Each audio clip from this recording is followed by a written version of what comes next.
Hi friends, welcome back to my channel Manvita ಅಡುಗೆ ಮನೆಗೆ ಎಲ್ರಿಗೂ ಸ್ವಾಗತ. ಪ್ಲೀಸ್ ನನ್ನ ಚಾನಲ್ನ ಸಬ್ಸ್ಕ್ರೈಬ್ ಮಾಡ್ಕೊಳ್ಳಿ, ಹಾಗೆ ಪಕ್ಕದಲ್ಲೇ ಬೆಲ್ ಐಕನ್ ಇದೆ, ಕ್ಲಿಕ್ ಮಾಡಿ. ಇವತ್ತಿನ ವಿಡಿಯೋದಲ್ಲಿ ತುಂಬ ಸುಲಭವಾಗಿ ರುಚಿಯಾದಂತಹ ಮೇಕೆ ತಲೆಕಾಲು ಸಾಂಬಾರನ್ನ ಹೇಗೆ ಮಾಡೋದು ಅಂತ ತಿಳಿಸ್ಕೊಡ್ತಾ ಇದ್ದೀನಿ. ತಲೆಕಾಲು ಆರೋಗ್ಯಕ್ಕೆ ತುಂಬಾ ಒಳ್ಳೆಯದು.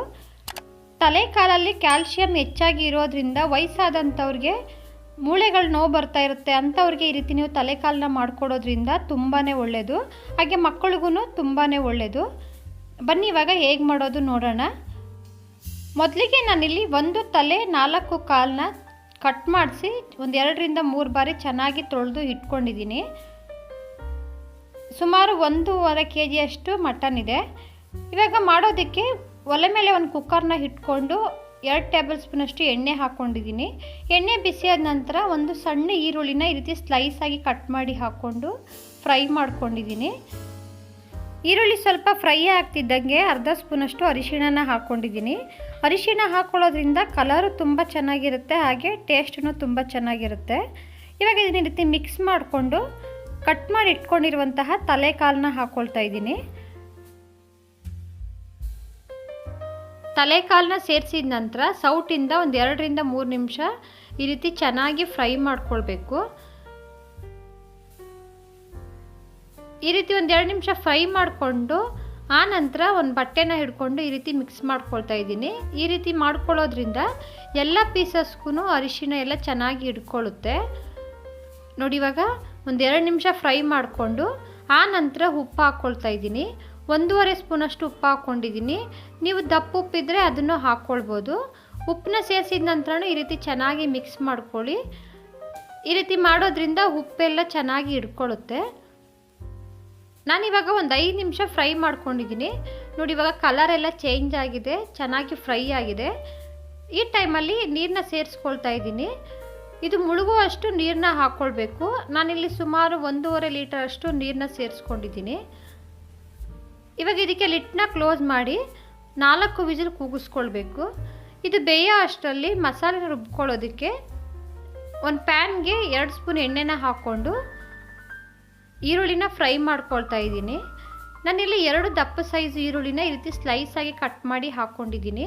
ನಾವು ಈ ರೀತಿ ಈರುಳ್ಳಿನ ಫ್ರೈ ಮಾಡಿ ಹಾಕ್ಕೊಳ್ಳೋದ್ರಿಂದ ಸಾಂಬಾರ್ ಟೇಸ್ಟ್ ತುಂಬಾ ಚೆನ್ನಾಗಿರುತ್ತೆ. ನೋಡಿ, ಈ ರೀತಿ ಗೋಲ್ಡನ್ ಬ್ರೌನ್ ಬರೋ ತನಕ ಫ್ರೈ ಮಾಡ್ಕೊಳ್ಬೇಕು. ಈರುಳ್ಳಿ ಸ್ವಲ್ಪ ಫ್ರೈ ಆಗ್ತಿದ್ದಂಗೆ 2 ಗೆಡ್ಡೆ ಬೆಳ್ಳುಳ್ಳಿನ ಸಿಪ್ಪೆ ತೆಗೆದು ಹಾಕ್ಕೊಂಡಿದ್ದೀನಿ. ಈರುಳ್ಳಿ ಜೊತೆನೇ ಬೆಳ್ಳುಳ್ಳಿನ ಒಂದು 2 ನಿಮಿಷ ಚೆನ್ನಾಗಿ ಫ್ರೈ ಮಾಡ್ಕೊಳ್ಬೇಕು. ನೋಡಿ, ಇಷ್ಟು ಫ್ರೈ ಆದರೆ ಸಾಕು. ಇವಾಗ ಫ್ಲೇಮ್ನ ಆಫ್ ಮಾಡಿಕೊಂಡು ಕಂಪ್ಲೀಟಾಗಿ ತಣ್ಣಗಾಗೋದಕ್ಕೆ ಬಿಡೋಣ. ಇವಾಗ ಮಸಾಲೆ ರುಬ್ಕೊಳ್ಳೋದಕ್ಕೆ 1 ಟೊಮೊಟೊ, ಸ್ವಲ್ಪ ಶುಂಠಿ, 4 ಏಲಕ್ಕಿ, 1 ಇಂಚು ಚಕ್ಕೆ, ಅರ್ಧ ಹೋಳು ಕಾಯಿ ತುರಿ, ಸ್ವಲ್ಪ ಕೊತ್ತಂಬರಿ ಸೊಪ್ಪನ್ನ ತಗೊಂಡಿದ್ದೀನಿ. ಹಾಗೆ ಖಾರಕ್ಕೆ 3 ಟೇಬಲ್ ಸ್ಪೂನಷ್ಟು ಸಾಂಬಾರ್ ಪೌಡರ್ನ ತಗೊಂಡಿದ್ದೀನಿ. ಅಂದರೆ ಮಟನ್ ಸಾಂಬಾರಿಗೆ ನಾವು ಯೂಸ್ ಮಾಡ್ತೀವಲ್ಲ ಆ ಪೌಡರ್ ಇದು. ಇವಾಗ ಮಿಕ್ಸಿ ಜಾರ್ಗೆ ನಾನು ಫ್ರೈ ಮಾಡಿ ಇಟ್ಕೊಂಡಿರುವಂತಹ ಈರುಳ್ಳಿ, ಕೊತ್ತಂಬರಿ ಸೊಪ್ಪು, ಟೊಮೊಟೊ, ಶುಂಠಿ, ಚಕ್ಕೆ, ಲವಂಗ ಹಾಗೆ ಕಾಯಿ ತುರಿನ ಹಾಕ್ಕೊಂಡು ಸ್ವಲ್ಪ ನೀರನ್ನ ಸೇರಿಸ್ಕೊಂಡು ನೈಸಾಗಿ ರುಬ್ಕೊಂಡಿದ್ದೀನಿ.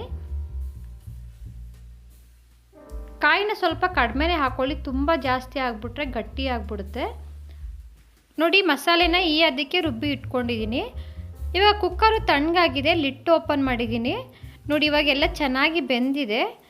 ಎಳೆದೇ ಆಗಿರೋದ್ರಿಂದ 4 ಕೂಗು ಕೂಗಿಸ್ಕೊಂಡ್ರೆ ಸಾಕು. ತುಂಬ ದೊಡ್ಡದಾದರೆ ನೀವು ಇನ್ನೂ ಜಾಸ್ತಿನೇ ಕೂಗಿಸ್ಕೊಳ್ಬೇಕಾಗುತ್ತೆ. ಇವಾಗ ಪರ್ಫೆಕ್ಟಾಗಿ ಬೆಂದಿದೆ. ನಾವು ತಲೆಕಾಲನ್ನ ಬೇಯಿಸ್ಕೊಂಡಿದ್ದಂಥ ನೀರನ್ನೇ ಸ್ವಲ್ಪ ತಗೊಂಡು ಸೂಪ್ ರೀತಿ ನೀವು ಮಾಡ್ಕೊಂಡು ಕುಡಿಬೋದು. ಎಲ್ಲ ವಯಸ್ಸಿನವರು ಕುಡಿಬೋದು, ಎಲ್ರಿಗೂ ಒಳ್ಳೆಯದಿದು. ಅದರಲ್ಲೂ ಚಿಕ್ಕ ಮಕ್ಕಳಿಗೆ ಕೊಡ್ಬೋದು, ಹಾಗೆ ಬಾಣಂತಿಯರಿಗೆ ಹೆಚ್ಚಾಗಿ ಕೊಟ್ಟರೆ ತುಂಬಾ ಒಳ್ಳೆಯದು. ನೋಡಿ, ಇವಾಗ ನಾನು ಸ್ವಲ್ಪ ನೀರನ್ನ ತೆಗೆದಿಟ್ಕೊಂಡು ನಾನು ತೋರಿಸಿದ್ನಲ್ಲ ಆ ಖಾರದ ಪುಡಿಗೆ ಸ್ವಲ್ಪ ನೀರನ್ನ ಹಾಕ್ಕೊಂಡು ಕಲಸಿ ಹಾಕ್ಕೊಂಡಿದ್ದೀನಿ. ನೀವು ಈ ರೀತಿ ಕಲಸಿ ಆದರೂ ಹಾಕ್ಕೊಳ್ಬೋದು, ಅಥವಾ ಡೈರೆಕ್ಟಾಗಿ ಆದರೂ ಹಾಕ್ಕೊಳ್ಬೋದು, ಅಥವಾ ಮಿಕ್ಸಿಲಿ ಒಂದು ರೌಂಡು ರುಬ್ಬಿ ಆನಂತರನೂ ಹಾಕ್ಕೊಳ್ಬೋದು. ಇವಾಗ ಇದನ್ನು ಮಿಕ್ಸ್ ಮಾಡಿಕೊಂಡು ಒಂದು ತಟ್ಟೆನ ಮುಚ್ಚಿ ಕುದಿಯೋದಕ್ಕೆ ಬಿಟ್ಟಿದ್ದೀನಿ. ನೋಡಿ, ಈ ರೀತಿ ಚೆನ್ನಾಗಿ ಕುದಿ ಬಂದ ನಂತರ ನಾವು ರುಬ್ಬಿಟ್ಕೊಂಡಿರುವಂತಹ ಮಸಾಲೆನ ಸೇರಿಸ್ಕೊಳ್ಬೇಕು. ನೀವು ಕನ್ಸಿಸ್ಟೆನ್ಸಿ ನೋಡಿ ಇವಾಗ ಸಾಂಬಾರನ್ನ ಹೆಚ್ಚಿಸ್ಕೊಳ್ಬೋದು. ನಾನು ಅದೇ ಜಾರಿಗೆ ಸ್ವಲ್ಪ ನೀರನ್ನ ಸೇರಿಸ್ಕೊಂಡು ಹಾಕ್ಕೊಂಡಿದ್ದೀನಿ. ನಿಮಗೆ ಗಟ್ಟಿಯಾಗಿ ಬೇಕು ಅಂದರೂ ನೀವು ಮಾಡ್ಕೊಳ್ಬೋದು ಅಥವಾ ತೆಳುವಾಗಿ ಬೇಕು ಅಂದರೂ ಮಾಡ್ಕೊಳ್ಬೋದು. ಮುದ್ದೆಗೆ ಮಾಡೋದಾದರೆ ಸ್ವಲ್ಪ ತೆಳುವಾಗೆ ಮಾಡ್ಕೊಳ್ಳಿ, ತುಂಬ ಚೆನ್ನಾಗಿರುತ್ತೆ. ದೋಸೆ ಇಡ್ಲಿಗೆ ಮಾಡಬೇಕು ಅನ್ನೋದಾದರೆ ಸ್ವಲ್ಪ ಗಟ್ಟಿಯಾಗಿ ನೀವು ಮಾಡ್ಕೊಳ್ಬೋದು. ನೋಡಿ ಇವಾಗ ಇದನ್ನೆಲ್ಲ ಚೆನ್ನಾಗಿ ಮಿಕ್ಸ್ ಮಾಡಿಕೊಂಡು ಕನ್ಸಿಸ್ಟೆನ್ಸಿ ನೋಡ್ಕೊಳ್ಳಿ. ನಾನಿಲ್ಲಿ ಮುದ್ದೆಗೆ ಮಾಡ್ತಿರೋದ್ರಿಂದ ಈ ಅದಕ್ಕೆ ಮಾಡ್ಕೊಂಡಿದ್ದೀನಿ. ಇದು ಕುದಿ ಬಂದಮೇಲೆ ಇನ್ನೂ ಸ್ವಲ್ಪ ಗಟ್ಟಿಯಾಗುತ್ತೆ. ಇವಾಗ ಏನಿಲ್ಲ ಅಂದ್ರೂ ಒಂದು 5 ರಿಂದ 10 ನಿಮಿಷ ನಾವು ಚೆನ್ನಾಗಿ ಕುದಿಸ್ಕೊಳ್ಬೇಕು. ಮಸಾಲೆಯಲ್ಲಿರೋ ಹಸಿ ವಾಸನೆ ಎಲ್ಲ ಹೋಗಿ ಎಣ್ಣೆ ಬಿಡೋ ತನಕ ಈ ರೀತಿ ಮಿಕ್ಸ್ ಮಾಡ್ಕೊಳ್ತಾನೆ ಚೆನ್ನಾಗಿ ಕುದಿಸ್ಕೊಳ್ಬೇಕು. ಸಾಂಬಾರು ಕುದಿಯೋ ಅಷ್ಟರಲ್ಲಿ ಮರಿ ತಲೆಯಲ್ಲಿರುವಂತಹ ಬ್ರೈನ್ನ ಫ್ರೈ ಮಾಡ್ಕೊಳ್ಳೋದಕ್ಕೆ ಒಂದು ಪ್ಯಾನ್ಗೆ 2 ಸ್ಪೂನ್ ಎಣ್ಣೆ ಹಾಕ್ಕೊಂಡಿದ್ದೀನಿ. ಎಣ್ಣೆ ಬಿಸಿಯಾದ ನಂತರ ಒಂದು ಈರುಳ್ಳಿನ ಈ ರೀತಿ ಸಣ್ಣ ಸಣ್ಣದಾಗಿ ಕಟ್ ಮಾಡಿ ಹಾಕ್ಕೊಂಡಿದ್ದೀನಿ. ಈರುಳ್ಳಿನ ಇವಾಗ ಒಂದು ಸ್ವಲ್ಪ ಹೊತ್ತು ಚೆನ್ನಾಗಿ ಫ್ರೈ ಮಾಡ್ಕೊಳ್ಬೇಕು. ಈರುಳ್ಳಿಯಲ್ಲಿರೋ ಕಲರ್ ಚೇಂಜ್ ಆಗಿ ಸ್ವಲ್ಪ ಟ್ರಾನ್ಸ್ಪರೆಂಟ್ ಆಗೋ ತನಕ ಚೆನ್ನಾಗಿ ಫ್ರೈ ಮಾಡ್ಕೊಳ್ಬೇಕು. ನೋಡಿ ಈರುಳ್ಳಿ ಇಷ್ಟು ಫ್ರೈ ಆದ ನಂತರ ಬ್ರೈನ್ನ ಒಂದು 2 ರಿಂದ 3 ಬಾರಿ ಚೆನ್ನಾಗಿ ತೊಳೆದು ಹಾಕ್ಕೊಳ್ತಾ ಇದ್ದೀನಿ. ನೀವು ಇದನ್ನು ಸಣ್ಣ ಸಣ್ಣದಾಗಿ ಕಟ್ ಮಾಡಿ ಕೂಡ ಹಾಕ್ಕೊಳ್ಬೋದು ಅಥವಾ ಹೀಗೆ ಡೈರೆಕ್ಟಾಗಿನೂ ಹಾಕ್ಕೊಳ್ಬೋದು. ನಾನಿಲ್ಲಿ ಹಾಗೇ ಹಾಕ್ಕೊಳ್ತಾ ಇದ್ದೀನಿ. ಈ ರೀತಿ ಬ್ರೈನ್ನ ನೀವು ಮಕ್ಕಳಿಗೆ ಫ್ರೈ ಮಾಡಿಕೊಡಿ, ತುಂಬ ಚೆನ್ನಾಗಿರುತ್ತೆ. ತುಂಬ ಇಷ್ಟಪಟ್ಟು ತಿಂತಾರೆ. ಚಪಾತಿ, ಪೂರಿ, ದೋಸೆ ಜೊತೆ ತುಂಬಾ ಚೆನ್ನಾಗಿರುತ್ತೆ. ಹಾಗೆ ನೀವು ಅನ್ನಕ್ಕೂ ಕಲಿಸ್ಕೊಂಡು ತಿನ್ಬೋದು. ಅನ್ನದ ಜೊತೆನೂ ತುಂಬಾ ಚೆನ್ನಾಗಿರುತ್ತೆ. ನೋಡಿ ಈ ರೀತಿ ಒಂದು 2 ನಿಮಿಷ ಫ್ರೈ ಮಾಡಿಕೊಂಡು ಮಸಾಲೆನ ಹಾಕ್ಕೊಳ್ತಾ ಇದ್ದೀನಿ. ನಾನು ಸಾಂಬಾರಿಗೆ ರುಬ್ಕೊಂಡಿದ್ನಲ್ಲ ಅದೇ ಮಸಾಲೆಯಲ್ಲಿ ಒಂದು 2 ಸ್ಪೂನ್ ಅಷ್ಟು ಮಸಾಲೆನ ಎತ್ತಿಟ್ಕೊಂಡಿದ್ದೆ, ಅದನ್ನು ಇವಾಗ ಹಾಕ್ಕೊಳ್ತಾ ಇದ್ದೀನಿ. ನಾನಿಲ್ಲಿ ಒಂದು ಬ್ರೈನ್ ಅಷ್ಟೇ ತೊಗೊಂಡಿರೋದ್ರಿಂದ ಸ್ವಲ್ಪ ಮಸಾಲೆನ ಹಾಕ್ಕೊಂಡಿದ್ದೀನಿ. ನೀವು ಜಾಸ್ತಿ ತೊಗೊಂಡ್ರೆ ಮಸಾಲೆನ ಜಾಸ್ತಿನೇ ಹಾಕ್ಕೊಳ್ಬೇಕು.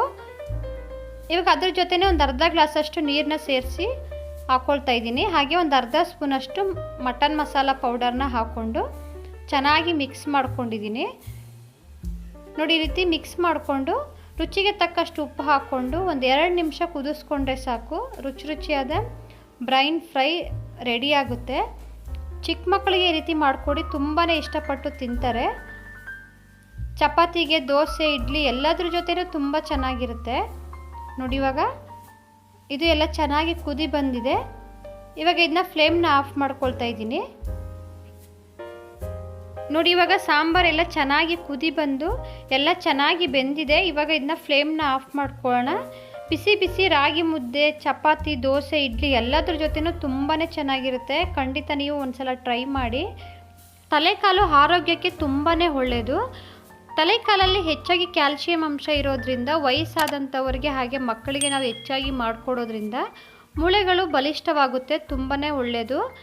ಖಂಡಿತ ನೀವು ಒಂದ್ಸಲ ಟ್ರೈ ಮಾಡಿ. ಈ ವಿಧಾನದಲ್ಲಿ ಪರ್ಫೆಕ್ಟಾಗಿ ತಲೆಕಾಲು ಸಾಂಬಾರನ್ನ ಮಾಡ್ಕೊಳ್ಬೋದು. ನಾನಿವತ್ತು ಮಾಡೋ ಈ ರೆಸಿಪಿ ನಿಮಗೆ ಇಷ್ಟ ಆಗಿದ್ರೆ ಒಂದು ಲೈಕ್ ಮಾಡಿ, ಫ್ಯಾಮಿಲಿ ಫ್ರೆಂಡ್ಸ್ ಜೊತೆ ಶೇರ್ ಮಾಡಿ. ನನ್ನ ಚಾನಲ್ನ ಸಬ್ಸ್ಕ್ರೈಬ್ ಮಾಡ್ಕೊಂಡಿಲ್ಲ ಅಂದರೆ ದಯವಿಟ್ಟು ಸಬ್ಸ್ಕ್ರೈಬ್ ಮಾಡ್ಕೊಳ್ಳಿ. ವಿಡಿಯೋ ನೋಡಿದ್ದಕ್ಕೆ ಧನ್ಯವಾದಗಳು.